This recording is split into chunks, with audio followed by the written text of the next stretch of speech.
ஆலயமே இறைவனின் உறைவிடமே, இங்கு வாருங்களே நம் இறைவனின் அழைப்பிதுவே. ஆலயமே இது இறைவனின் உறைவிடமே, இங்கு வாருங்களே நம் இறைவனின் அழைப்பிதுவே. குருவுடன் இணைந்து வரியில் கலந்து இறைவனை புகழ்ந்திடுவோம். இன்னிசை முழங்கி கீதங்கள் இசைத்து திருப்பலி நுழைந்திடுவோம். குருவுடன் இணைந்து வரியில் கலந்து இறைவனை புகழ்ந்திடுவோம். இன்னிசை முழங்கி கீதங்கள் இசைத்து திருப்பலி நுழைந்திடுவோம். தந்தை மகன் தூயாவியாரின் பெயராலே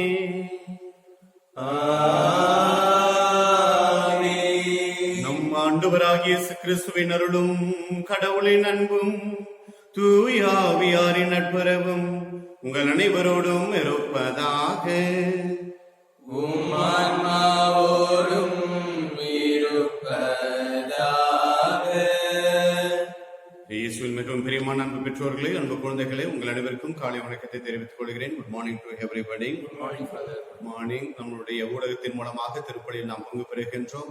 எனவே வீட்டில் இருக்கின்ற அனைவரும் இந்த நாள் நம்மளுடைய வாழ்க்கையில் ஒரு கடன் திருநாள் என்று அதை மறந்துவிடக்கூடாது. இந்த மாதத்தினுடைய கடைசி ஞாயிற்றுக்கிழமையிலும் நாம் இருக்கின்றோம்.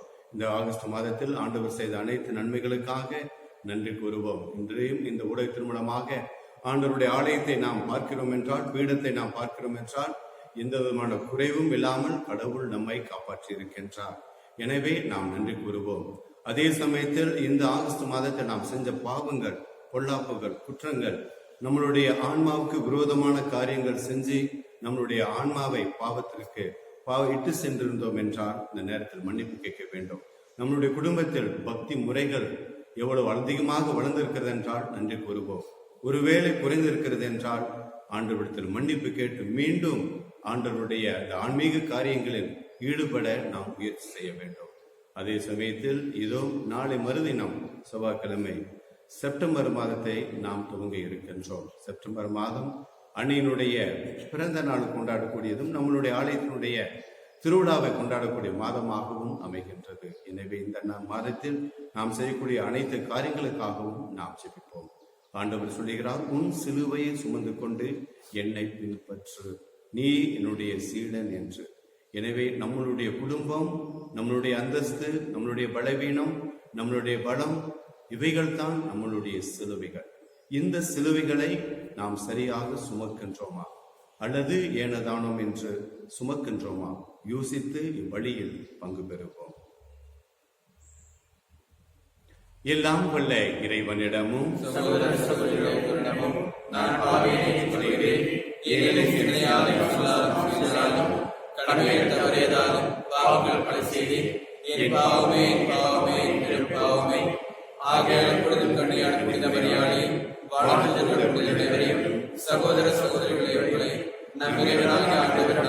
எனக்காக வேண்டிக் கொள்ள எல்லாம் அன்பு இறைவன் நம்மை இரக்கம் வைத்து நம் பாவங்களை மன்னித்து நம்ம நிலை வாழ்வுக்கு அழைத்து செல்வாராக.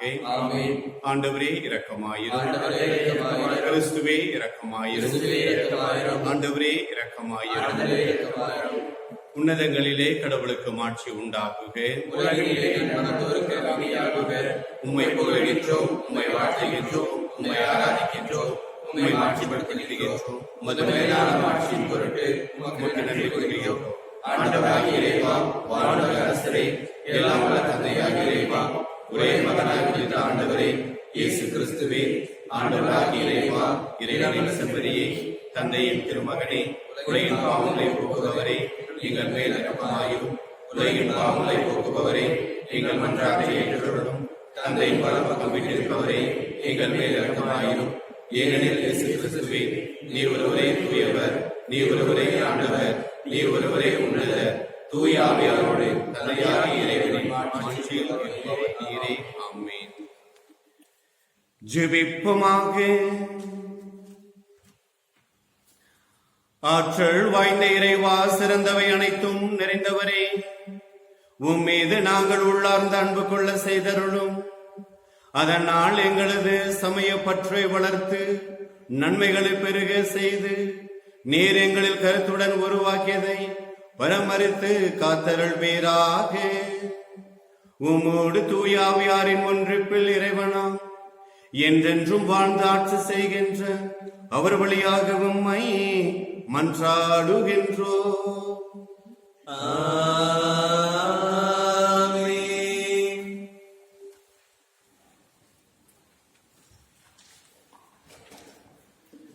முதல் வாசகம் இறைவாக்கினர் எரேமியா நூலிலிருந்து வாசகம். ஆண்டவரே, நீர் என்னை ஏமாற்றி விட்டீர், நானும் ஏமாந்து போனேன். நீர் என்னை விட வல்லமையுடையவர், என்மேல் வெற்றி கொண்டு விட்டீர். நான் நாள் முழுவதும் நகைப்புக்கு ஆளானேன். எல்லாரும் என்னை ஏளனம் செய்கின்றார்கள். நான் பேசும்போதெல்லாம் வன்முறை, அழிவு என்றே கத்த வேண்டியுள்ளது. ஆண்டவரின் வாக்கு என்னை நாள் முழுவதும் பழி சொல்லுக்கும் நகைப்புக்கும் ஆளாக்கியது. அவர் பெயரை சொல்ல மாட்டேன், அவர் பெயரால் இனி பேசவும் மாட்டேன் என்பேனாகில் உம் சொல் என் இதயத்தில் பற்றி எரியும் தீ போல இருக்கின்றது. அது என் எலும்புக்குள் அடைப்பட்டு கிடக்கின்றது. அதனை அடக்கி வைத்து சோர்ந்து போனேன். இனி என்னால் பொறுத்து கொள்ள முடியாது. ஆண்டவரின் அருள்வாக்கு. பல்லவி. கடவுளே, என் உயிர் உம் மீது தாகம் கொண்டுள்ளது. கடவுளே, நீர் என் இறைவன், உம்மையே நான் நாடுகின்றேன்.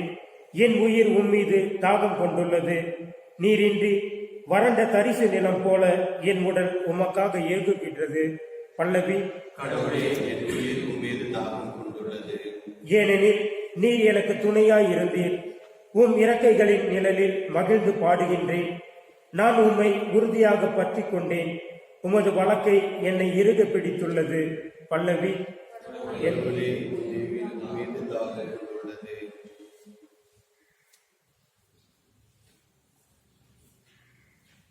இரண்டாம் வாசகம். திருத்தூதர் பவுல் ரோமியருக்கு எழுதிய திருமுதிலிருந்து வாசகம். சகோதர சகோதரிகளை, கடவுளுடைய இரக்கத்தை முன்னிட்டு உங்களை வேண்டுகிறேன். கடவுளுக்கு உகந்த தூய உயிருள்ள பலியாக உங்களை படையுங்கள். இதுவே நீங்கள் செய்யும் உள்ளார்ந்த வழிபாடு. இந்த உலகத்தின் போக்கின்படி ஒழுக்காதீர்கள். மாறாக உங்கள் உள்ளம் புதுப்பிக்க பெற்று மாற்றம் அடைவதாக. அப்பொழுது கடவுளின் திருவுளம் எது என தெளிவீர்கள். எது நல்லது, எது உகந்தது, எது நிறைவானது என்பதும் உங்களுக்கு தெளிவாக தெரியும். ஆண்டவரின் அருள்வாக்கு. அல்லேலூயா, அல்லேலூயா, அல்லேலூயா. கடவுளுடைய அழைப்பு உங்களுக்கு எத்தகைய எதிர்நோக்கை தந்துள்ளது என்று நீங்கள் அறியுமாறு உங்கள் அக்கங்களை ஒளியிட்ட பெறுவனவாக. அல்லேலூயா, அல்லேலூயா, அல்லேலூயா.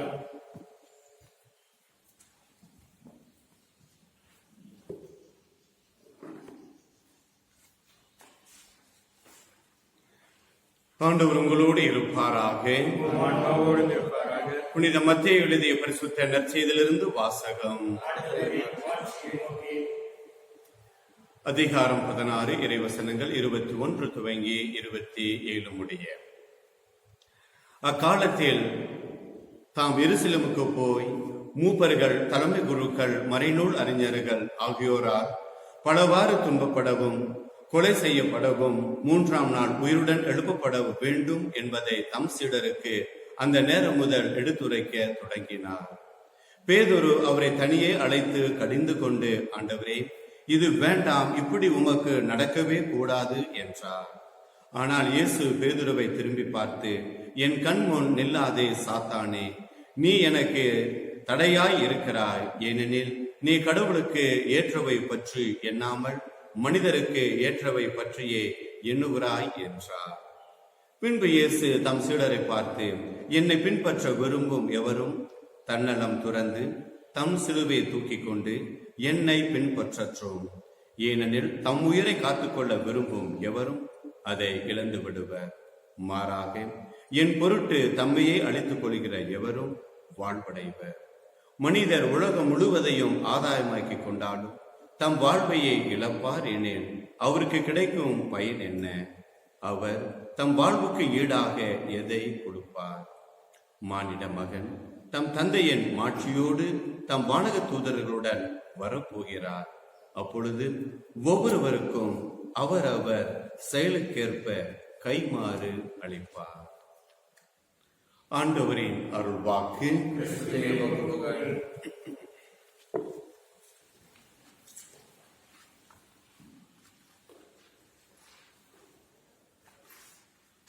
பெரிய வெள்ளிக்கிழமை இல்லாமல் நாம் ஈஸ்டர் தினத்தை கொண்டாட முடியாது. முள் இல்லாத ரோஜா மலரை நாம் பார்க்க முடியாது. அலை இல்லாத கடலை நாம் பார்க்க முடியாது. கண்ணீர் வந்த பிறகுதான், கடின உழைப்புக்கு பிறகு ஆனந்த கண்ணீரை நாம் பார்க்க முடியும். சிலுவை இல்லாமல் இயேசு இல்லை, இயேசு இல்லாமல் சிலுவை இல்லை. சிலுவை இல்லாத இயேசு எங்கே பார்க்க முடியாது. இந்த சிலுவையும் இயேசுவும் ஒன்றாக இணைந்திருக்கிறார்கள், நெகமும் சதையும் போல. பிரியமானவர்களே, கடந்த வாரம் ஆண்டவர் இயேசு கிறிஸ்து என்னை பற்றி இந்த உலகம் என்ன சொல்லுகிறது என்று கேட்ட பொழுது பலரும் பலர் பதில்களை சொன்னார்கள். ஆனால் ஒருவர் மட்டுமே, திருத்தூதர்களில் பேதுரு மட்டுமே நீர் வாழும் கடவுளுடைய மகன் என்ற பதிலை சொல்லி இயேசுனுடைய பாராட்டுதலை பெற்றார். அந்த பாராட்டுதலினுடைய பரிசாக விண்ணக திறவுகோலை உனக்கு தருகிறேன் என்று வாக்கு கொடுத்தார். ஆனால் இதே பாருங்கள், இன்றைய நற்செய்தியில் 8 நாள் நீ ஒரு சாத்தான் என்று ஆண்டவர் சொல்வதையும், நீ அப்பாலே போ என்று அவரை தள்ளிவிடுவதையும் பார்க்கிறோம். மனிதனுடைய வாழ்க்கையில் பேதுருக்கு நடந்த இந்த சம்பவம் போல் வேற எந்த மனுஷனுக்கும் ஏற்படாது. விண்ணகத்தின் திறவுகோல். ஒரு மனுஷன் ஒரு நல்லதை சொல்லிவிட்டான் என்றால், அல்லது பள்ளிக்கூடத்தை நாம் பார்க்கின்றோம், குழந்தைகள் உடனே பதில் சொல்லிவிட்டார்கள் என்றால், அந்த குழந்தைகளுக்கு ஒரு சில ஆசிரியர்கள் தங்களுடைய பேக்கில் இருந்து சாக்லேட் எடுத்து சிறியவர்கள் கொடுத்து அவர் மகிழ்விக்கிறார்கள். இந்த நேரத்தில் ஆன்லைன் கிளாஸ் ஆனது நடந்து கொண்டிருக்கிறது. அப்பொழுது ஒரு குழந்தைகளுக்கு ப்ராஜெக்ட் ஒர்க் கொடுக்கிறார்கள், ஹோம் ஒர்க் கொடுக்கிறார்கள். அந்த குழந்தைகள் அது நல்ல விதமாக முடித்த பிறகு அல்லது ஒப்பித்த பிறகு இங்கிருந்து அவர்கள் பதில் அனுப்புகிறார்கள். இதோ சாக்லேட் மாதிரி அந்த படம் வருகிறார்கள், உனக்கு 5 சாக்லேட், அது ஸ்டார், இல்லை என்றால் இந்த கோல்டு கிரவுன் அல்லது சில்வர் கிரவுன் ரிவார்டு என்று சொல்லி அனுப்புவதையும், அந்த குழந்தையை பாராட்டுவதையும், மீண்டும் அது நல்ல விதமாக செய்வதற்கு தூண்டுவதும் இன்றைக்கு ஆன்லைன் கிளாஸ் மூலமாக ஆசிரியர்களும் ஸ்டூடெண்ட்ஸ்களும் நடந்து கொண்டிருப்பதை நாம் பார்க்கின்றோம். இந்த ரிவார்டு, அவார்டு, பரிசு கொடுத்து கொடுத்து இதோ உயர்த்துவதை பார்க்கிறோம். ஆனால் இந்த பரிசை பெற்ற பேதுரு சாத்தான் என்று இன்றைக்கு இயேசுவின் வாயால் இதோ பார்த்து பெறுகிறார். இதுதான் வாழ்க்கை. பிரியமானவர்களே, ஆண்டவர் சொல்லுகிறார், என்னை பின்பற்ற விரும்பினால் முதலில் என்னை கவனி, நான் சிலுவையில் மரிக்க வேண்டும்.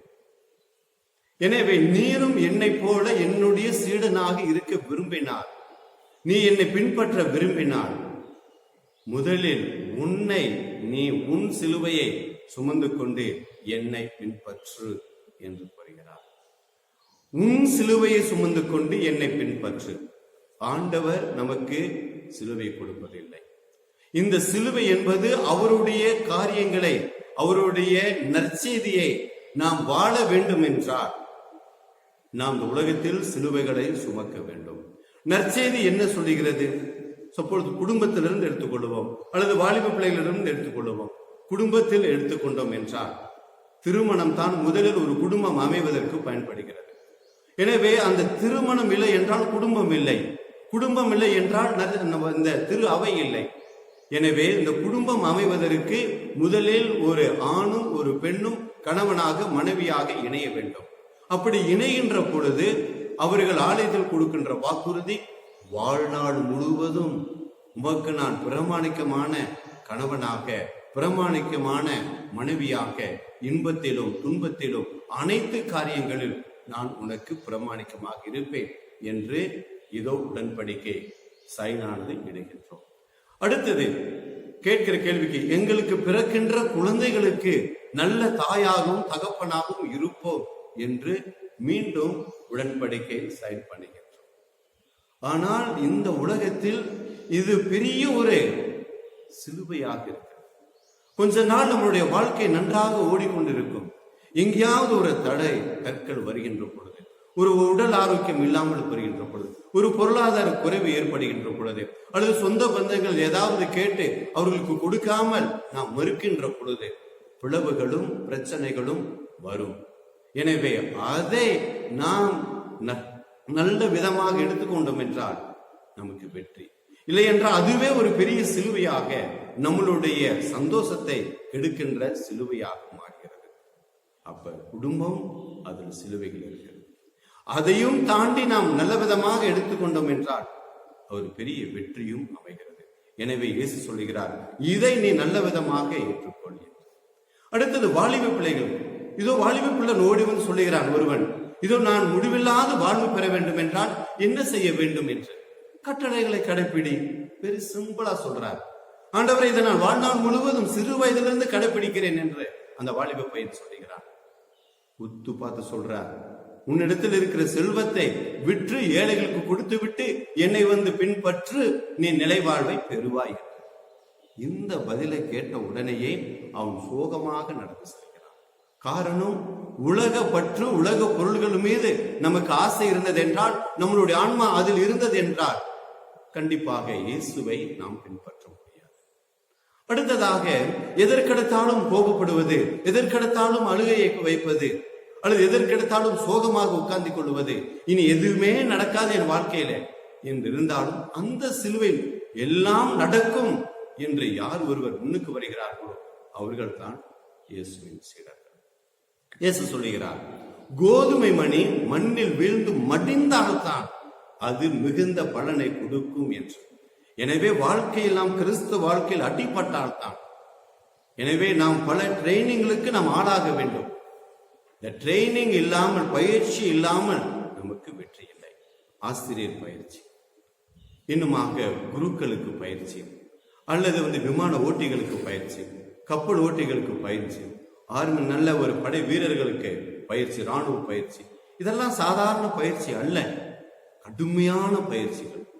அதுவும் குருவாக மாற வேண்டும் என்றால் 12 வருடங்கள் படிக்க வேண்டும். 1 வருஷம் அல்ல, 2 வருஷம் இல்ல. இன்றைக்கு ஒரு பொறியாளர் ஒரு இன்ஜினியர் படிக்கணும்னா 5 வருஷம் போதும். ஒரு மருத்துவர் படிப்புக்கு 5 வருஷம் போதும். 2 வருஷம் போதும் ஒரு ஆசிரியருக்கு. 7 வருஷம் போதும் ஒரு பைலட்டுக்கு. ஆனா இந்த இவைகளெல்லாம் நாம் செய்கின்ற பொழுதுதான், இந்த சிலுவைகளை சுமந்தால்தான் ஒரு பெரிய ஆசீர்வாதத்துக்கு நாம் உள்ளாக முடியும். ஆனால் இவைகளை நாம் மறுக்கின்றோம். 12 வருஷமா பையனை முழுமையாக நாம கொடுக்கணுமா, இந்த இறைப்பணிக்காக கொடுக்கணுமா, அல்லது இந்த வேலையை நாம செய்யணுமா என்றெல்லாம் இன்றைக்கு யோசனைகளுக்கு மேல் யோசனை வருகின்ற பொழுது நாம் பின் தங்கி விடுகின்றோம். சிலுவையை சுமக்க மறுக்கின்றோம். நம்மளுடைய ஆத்மாவை ஆதாயமாக்கிக் கொள்ள, கடவுளுக்கு அர்ப்பணிக்க நாம் தயக்கம் காட்டுகின்றோம். இயேசுவில் பிரியமானவர்களே, விவிலியத்தில் நிறைய கதாபாத்திரங்கள் வருகிறது. அதில் முக்கியமாக ஆபிரகாமுடைய வாழ்க்கையை பார்க்கிறோம். குழந்தை இல்லாமல் இருக்கிறார், குழந்தை கிடைக்கிறது, அந்த குழந்தையை பலி கொடு என்று கடவுள் கேட்கிறார். அது அவருடைய சிலுவை. அதையும் செய்ய அவர் துணிந்ததனால்தான் இன்றைக்கு நம்பிக்கையின் தந்தை, விசுவாசத்தின் தந்தை என்ற பெயர் எடுப்பதை பார்க்கிறோம். யோபுடைய வாழ்க்கையில் முதல் கட்டம், ஒரு அருமையான பணக்காரனாக, செல்வந்தனாக இருக்கிறார். எனவே இந்த செல்வந்தன் இவ்வளவு சந்தோஷமா இருப்பதற்கு இந்த செல்வம் இதை எடுத்து விட்டால் அவன் கடவுளை நம்ப மாட்டான் என்று சாத்தானுடைய தூண்டுதலினால் எடுக்கப்படுகிறது. அதுதான் சிலுவை. அதையும் அவர் மீறி கடவுளோடு பற்றுள்ளவராக இருக்கிறார். அதனால் தான் இன்றைக்கும் நாம் அவரை நினைக்கின்றோம். யோனா ஏதோ ஒரு மனுஷன் அப்படியே வாழ்ந்து கொண்டு இருந்தார். ஆனால் கடவுள் அவரை பார்த்து, நீ நினிவே மக்களுக்கு போய் போதனை செய்கிறார். இந்த கடந்து செல்வது என்பது அவருக்கு பிடிக்காதது. எதனால தான் அவர் வழியை மாறினார். 3 நாள் திமிங்கலத்தின் வயிற்றில் இருந்தது, அது ஒரு சிலுவை. ஆனால் அதையும் மீறி அவர் வெளியில் வந்து போதனை செஞ்சு மக்களை மனமாற்றம் செய்தார். அதுவே ஒரு ஈஸ்டர் பெருவிழா அவர்களுக்கு. எனவே பிரியமானவர்களே, பவுல் அடிகளார் கூட சொல்லுவார், 1 கொரிந்தியருக்கு எழுதிய கடிதத்தில் இது 9ஆம் அதிகாரம் 21, 22 வசனங்கள். நான் ஒரு சிலரையாவது மீட்பதற்காக, இயேசுவிடத்தில் கொண்டு வருவதற்காக, இந்த நற்செய்திக்காக நான் எல்லோருக்கும் எல்லாம் ஆனேன். சாதாரண வார்த்தையாக அவர் இதோ அனுபவித்த வார்த்தை. எனவே அவர் கொண்டு வர சொல்லுகின்றார். அடுத்தது அவரே சொல்லுவார். அந்த 1வது கொரிந்தியருக்கு எழுதிய கடிதத்தில் 9ஆம் அதிகாரம் வசனத்தில் நான் பார்க்கின்ற பொழுது 16வது வசனத்தில், இந்த நற்செய்தியை அறிவிக்கவில்லை என்றால் ஐயோ எனக்கு கேடு. எனவே இந்த நற்செய்தி என்பது நம்மளுடைய குடும்பம், நம்மளுடைய பள்ளிக்கூடம், நம்மளுடைய சமூகம், இந்த கொரோனா இவைகளுடைய மத்தியிலும் நாம் நம்மளுடைய ஆத்மாவை பராமரித்து இயேசுவுக்காக, நற்செய்திக்காக, என்னுடைய குடும்பத்தினுடைய பாரம்பரியத்துக்காக, என்னுடைய அன்பியத்திற்காக, என்னுடைய பங்குக்காக, என்னுடைய பங்கு மக்களுக்காக நான் இதை செய்கிறேன். இந்த நற்செய்தி அறிவிக்கவில்லை என்றால் எனக்கு ஐயோ கேடு. கோதுமை மணியை போல நான் மடிய வேண்டும் இயேசுவுக்காக என்று யார் ஒருவர் முன்னுக்கு வருகிறார்களோ அவர்களே இயேசுனுடைய சீடர்கள். இந்த பட்டியலில் உங்களுடைய பெயரும் என்னுடைய பெயரும் இருக்கிறதா என்று இந்த நேரத்தில் நாம் பரிசோதனை செய்ய வேண்டும். அடுத்ததாக முதல் வாசகத்தில் வாசிக்க கேட்டோம். எரேமியா சொல்றார், நீரே என்னை மயக்கி விட்டீர், நானும் மயங்கி போனேன் என்று. காரணம், அவர் எவ்வளவோ நல்ல செல்வந்தராக, நல்ல சிறப்பாக இருக்கலாம் என்று ஆசைப்பட்டார். ஆனால் இந்த பணிக்குள் வந்தோன அவருக்கு வந்ததெல்லாம் துன்பம், துயரங்கள். அதனால சொன்ன, நான் மயங்கி போய், உன் வார்த்தையில் மயங்கி போய் இந்த துன்பத்தில் நான் இருக்கிறேன் என்று சொல்வதை நாம் பார்க்கிறோம். சங்கீதம் 119 சொல்லுகிறது, துன்பம் வருகிறது என்றால் அது நன்மைக்கே, நம்மளுடைய வாழ்க்கைக்கு நன்மைக்கே என்று சொல்லுகிறார். ரோமேயருக்கு எழுதிய கடிதத்தில் 12ஆம் அதிகாரம் 1வது வசனத்தில் துன்பத்தை தாங்கிக் கொள்ளக்கூடிய வழியை கடவுளே நமக்கு அந்த பாதையை காட்டுகிறார் என்று. நீதிமொழி புத்தகத்தில் படிப்போம். 3ஆம் அதிகாரம் 5லிருந்து 10 வசனங்கள், ஒரு அருமையான வசனங்கள். அடிக்கடி நோயாளிகளை சந்திக்கின்ற பொழுதெல்லாம் இந்த வசனங்களை சொல்லி நான் செபிப்பது வழக்கம். என்னவென்றால், முழு மனதோடு நீ ஆண்டவரை நம்பு. எவ்வளோ பெரிய நோய்கள் இருந்தாலும் சரி, எப்பேற்பட்ட துன்பங்கள் வீட்டில் இருந்தாலும் சரி, முழு மனதோடு ஆண்டவரை நீ நம்பு. அவர் உன்னுடைய கைகால்களுக்கு சுகத்தை கொடுப்பார். உன்னுடைய நாடி நரம்புகளை அவர் உறுதிப்படுத்துவார். உன்னுடைய காணிக்கைகளை தவறாமல் செலுத்து. உன் குடங்களின் திராட்சை ரசம் வழிந்தோடும் என்று. இது நம்மளுடைய வாழ்க்கையில் நிறைய நேரங்களில் நிறைய பங்கு மக்களிடத்தில் என்னுடைய அனுபவத்தில் பார்க்கிறேன். இந்த துன்ப நேரத்தில் கடவுளை யார் ஒரு இருக்க பிடிக்கிறார்களோ அவர்கள் ஒரு முழுமையான மகிழ்ச்சியையும் சந்தோஷத்தையும் அடைவதை பார்க்கிறேன். இயேசுவின் பிரியமானவர்களே, இயேசு சொன்ன இந்த சிலுவை நம்மளுடைய குடும்பம், இயேசு சொன்ன சிலுவை நம்மளுடைய பொறுப்புகள், இயேசு சொன்ன சிலுவை நம்மளுடைய சொந்த பந்தங்கள், இயேசு சொன்ன சிலுவை நம்மளுடைய அன்பியங்கள், இயேசு சொன்ன சிலுவை நம்மளுடைய பங்கு பேரவை, 10 சபைகள், பங்கு மக்கள், இன்னும் மறைமாவட்டம். இவைகளை தாங்கி பிடிச்சு இவைகளுக்காக நாம் பணி செய்கின்ற பொழுது இயேசுவுக்காக பணி செய்கிறோம், இயேசுவின் சிலுவை சுமக்கிறோம். கண்டிப்பாக வெற்றி, ஈஸ்டர் என்ற வெற்றி ஒன்று என்று வாழ்வோம். ஆமென்.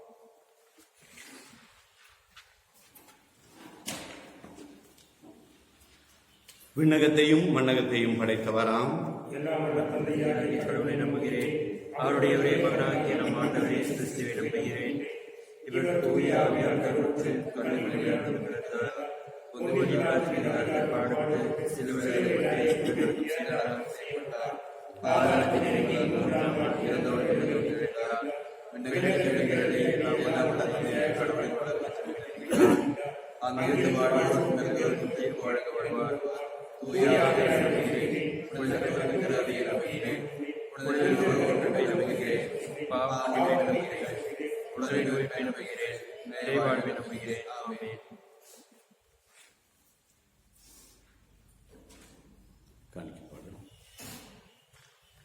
என்ன தருவே நிறைவா என்று என்னை தருவேன் தலைவா. என்னை தருவே நிறைவா என்று என்னை தருவேன்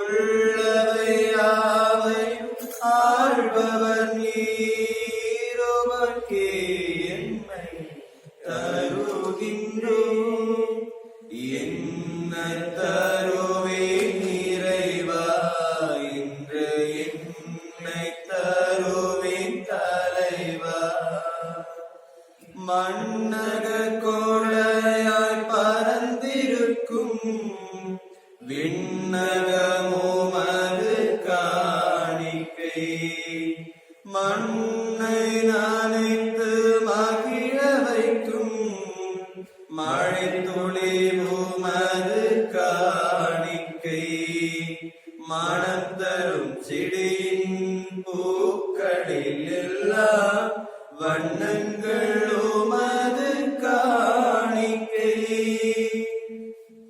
சகோதரன் சகோதரிகளே, என்னுடையதும் உங்களுடையதுமான இப்பலி எல்லாம் வழக்கம் தியாக இறைவனுக்கு ஏற்றதாகும்படி இருக்க மன்றாடுவோம்.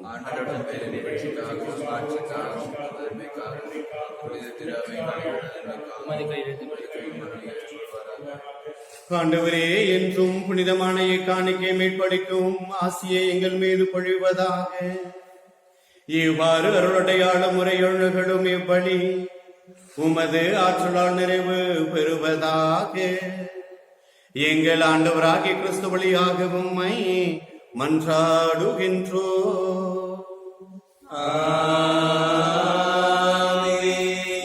ஆண்டவர் உங்களோடு இருப்பாராக. இதை எங்களை மேலே எழுப்புங்கள். நம் இறைவனாகிய ஆண்டவருக்கு நன்றி கூறுவோம். ஆண்டவரே, தூயவரான தந்தையே, என்றும் உள்ள எல்லாம் வல்ல இறைவா, எங்கள் ஆண்டவராகிய கிறிஸ்து வழியாக இந்நாளும் எவ்விடத்திலும் நாங்கள் உமக்கு நன்றி செலுத்துவது மெய்யாகவே தகுதியும் நீதியும் ஆகும். எங்கள் கடமையும் மீட்புக்குரிய செயலுமாகும். ஏனெனில் கிறிஸ்து பிறந்து முன்னைய பாவ நிலையிலிருந்து மனிதரை புதுப்பித்தார், பாடுபட்டு எங்கள் பாவங்களை அடைத்தார், இறந்தோரிடமிருந்து உயிர் தெழுந்து நிலை வாழ்வுக்கு வழிவகுத்தார். தந்தையே, அவர் உம்மிடம் விண்ணேறி வந்து விண்ணகத்தின் கதவுகளை திறந்து வைத்தார். ஆகவே வானக தூதர் அணிகளோடு புனிதரின் பெரும் திரளோடும் நாங்கள் சேர்ந்து உமக்கு புகழ்ச்சி பண்ணி இசைத்து ஒரே குரலாய் சொல்லுவதாவது: தூயவர் தூயவர் தூயவர், வான்படைகளின் கடவுளாம் ஆண்டவர், விண்ணகமும் மண்டலமும் புதுமாட்சியால் நிறைந்துள்ளன. உன்னதங்களிலே ஓசானா. ஆண்டவர் பெயரால் வருகிறவர் ஆசி பெற்றவர். உன்னதங்களிலே ஓசானா. ஆண்டவரே, நீர் மெய்யாகவே தூயவர், தூய்மை அனைத்திற்கும் ஊற்று. ஆகவே உம்முடைய தூய ஆவியை பொழிந்து இக்காணிக்கைகளை தூய்மைப்படுத்த உம்மை இறைஞ்சி மன்றாடுகிறோம். இவ்வாறு எங்கள் ஆண்டவர் இயேசு கிறிஸ்துவை தூய திருவிழலாகவும் இரத்தமுமாக இவை எங்களுக்கு மார்பனவாக அவர் பாடுபட உடம் கணிந்து தம்மை கையளித்த பொழுது அப்பத்தை தம்முடைய திருக்கரத்தில் எடுத்து அன்போடு வானக தந்தைக்கு நன்றி செலுத்தி வாழ்த்துரைத்து தம்முடைய சீடர்கள் அனைவருக்கும் அளித்து இறைமகன் இயேசு கூறியதாவது: அனைவரும் இதிலிருந்து பெற்று உண்ணுங்கள், ஏனெனில் இது உங்களுக்காக கையளிக்கப்படும் என் உடல்.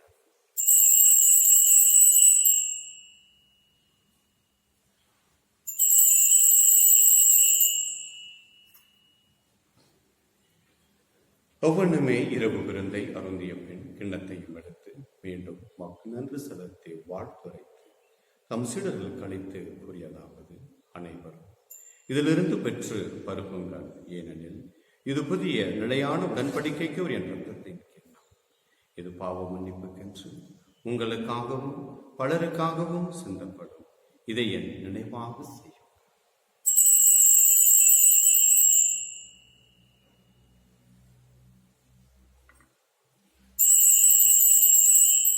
நம்பிக்கையின் மறைபொருள். ஆண்டவரே, நீர் வருமளவும்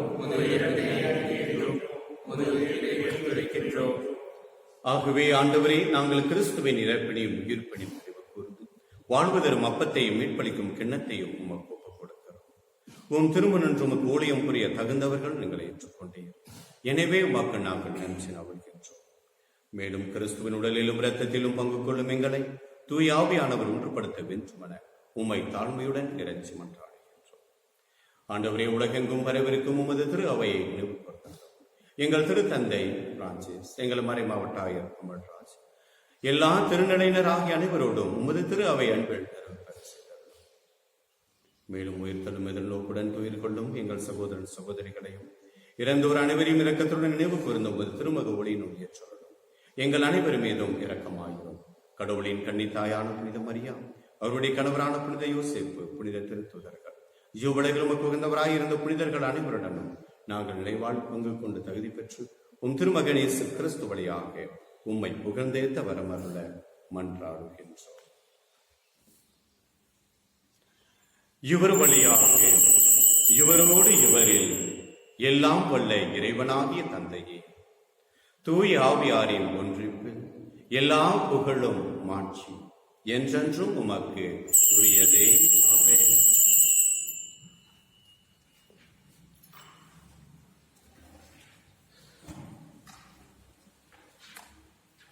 ஆண்டவர் கற்றுக் கொடுத்த ஜெபத்தை சொல்வதற்கு முன்பாக நம்மளுடைய விண்ணப்பங்களை ஆண்டவருடைய திருப்பீடத்திற்கு கொண்டு வருவோம். இன்றைய நாளில் பிறந்த நாள் கொண்டாடுகின்ற சகோதரன் சகோதரிமார்கள், நம்மளுடைய கோயில் பிள்ளை, இன்னுமாக திருமண நாளை அனுசரிக்கின்ற குடும்பங்கள், குடும்பத்தில் மரித்தவருடைய ஆன்ம இடைப்பாற்றுக்காக ஜெபிக்கும் வேலை, பிள்ளைகளுடைய படிப்புகள், வெளிநாட்டில் வேலை செய்யக்கூடியவர்கள், பயணம் செய்யக்கூடியவர்கள், இன்றைய நாளில் இதோ குழந்தை யாரெல்லாம் குழந்தை பிறக்க வாய்ப்புகள் உள்ளதோ அந்த குழந்தைகள், இன்னுமாக இந்த தொற்று நோயானது பரவாமல் இருப்பதற்காகவும் ஆலய கதவுகள் திறக்கப்படவும், இதோ நேற்றைய தினத்தில் நடந்த இந்த மீட்டிங் ஆனது, ஆலோசனை கூட்டமானது நல்ல பதில்களை இதோ முதலமைச்சர் தருவதற்காகவும், ஆலயத்தில் கிறிஸ்தவர்கள் நல்ல நம்பிக்கையாளர்களாக மாறுவதற்கும், சிலுவைகள் எந்த ரூபத்தில் வேணாலும் வரலாம், கணவன் மூலம், மனைவி மூலம், மக்கள் மூலம், செல்வந்தர்கள் மூலம், ஏழைகள் மூலம், நோய்களின் மூலம், இன்னுமாக நம்முடைய பணி நிமித்தமாக, நம்முடைய சொந்த பந்தங்கள் மூலமாக, பொறாமையின் மூலமாக கூட வரலாம். இவைகளெல்லாம் தாங்கி பிடிக்கக்கூடிய வார்த்தை கேட்போம். விண்ணுலகில் இருக்கிற எங்கள் தந்தையே, உமது பெயர் தூயதனம் போற்றுக, உமது ஆட்சி வருக, உமது திருவுளம் விண்ணுலகில் நிறைவேறுவது போல மண்ணுலகிலும் நிறைவேறுக. எங்கள் அன்றாட உணவை எங்களுக்கு தாரும், எங்களுக்கு எதிராக குற்றவாளிகளை நாங்கள் மன்னிப்பது போல எங்கள் குற்றங்களை மன்னியும், எங்களை சோதனைக்கு உட்படுத்தாதேயும், தீயோரிடமிருந்து எம்மை விடுவித்தருளும். ஆண்டவரே, தீமை அனைத்திலும் இருந்து எங்களுக்கு விடுதலை தந்து எங்கள் வாழ்நாளில் அமைதியை கனிவுடன் அருள உம்மை மன்றாடுகிறோம். உமது இரக்கத்தின் உதவியால் நாங்கள் பாவத்திலிருந்து எப்பொழுதும் விடுதலை பெற்று யாதொரு கலக்கமும் இன்று நலமாய் இருப்போமாக. நாங்கள் எதிர்நோக்கி இருக்கும் பேரின்பத்திற்காகவும் என் மீட்பராக இயேசு கிறிஸ்துவின் வருகைக்காகவும் காத்திருக்கின்றோம். ஆண்டவராக இயேசு கிறிஸ்துவை அமைதியை உங்களுக்கு விட்டுச் செல்கிறேன். எங்கள் பாவங்களை பாராமல் உமது திரு அவை நம்பிக்கையை ஏறெடுத்து உமது திருவுளத்திற்கு ஏற்ப அமைதியும் ஒற்றுமையும் அளித்தருள்வீராக. என்றென்றும் வாழ்ந்து ஆட்சி செய்கின்றவர் நீரே. ஆண்டவருடைய அமைதி உங்கள் அனைவரோடும் இருப்பதாக. இறைவன் தரும் அமைதியை பெற்று பகிர்ந்து கொள்ளுவோம். அமைதி உண்டாகுக.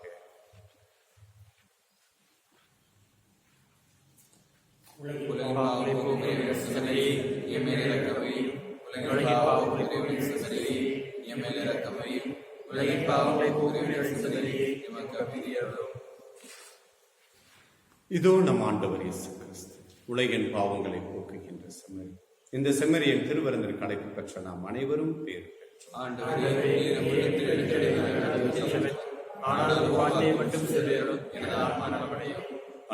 திருவுடலையும் திரு இரத்தத்தையும் உட்கொள்ளும் அனைவருக்கும் நிலைவாழ்வு தருவீராக.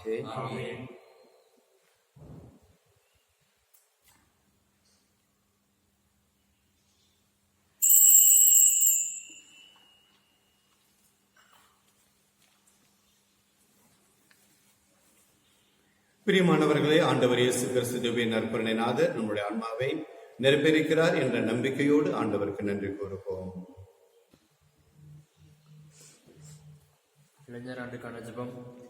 எங்கள் தாயும் தந்தையுமான இறைவா, இளமை துடிப்புடன் எம் திருவாவையும் சமூகம் இயங்க இளைஞர்களை கொடையாக வழங்கியமைக்கு நன்றி கூறுகின்றோம்.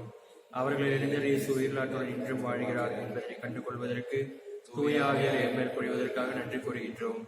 எம் இளைஞர்களை இயேசுவோடு நட்புறவிலும் உடன் வாழும் மனிதருடன் தோழமையிலும் வளர செய்துள்ளோம்.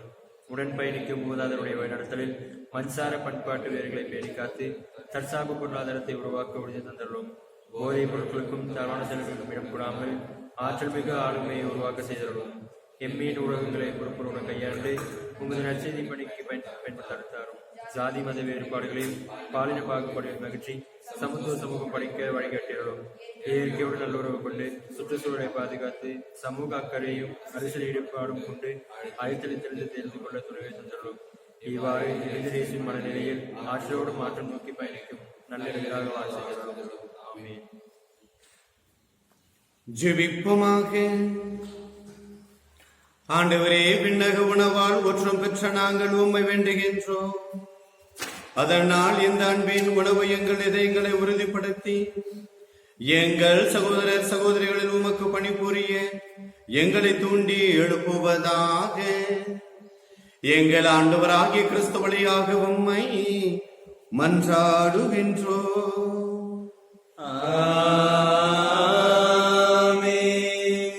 ஆண்டவர் உங்களோடு இருப்பாராக. உம் ஆன்மாவோடும் இருப்பாராக. எல்லாமல் அன்பு இறைவன் தந்தை, மகன், தூயாவியார் நம் அனைவரையும் ஆசீர்வதித்து என்றும் எப்பொழுதும் காப்பாற்றுவாராக. ஆமென். சிலுவை நாதரின் அன்பு பிள்ளைகளாக வாழ்வோம். கடவுள் நம்மோடு. இறைவனுக்கு நன்றி.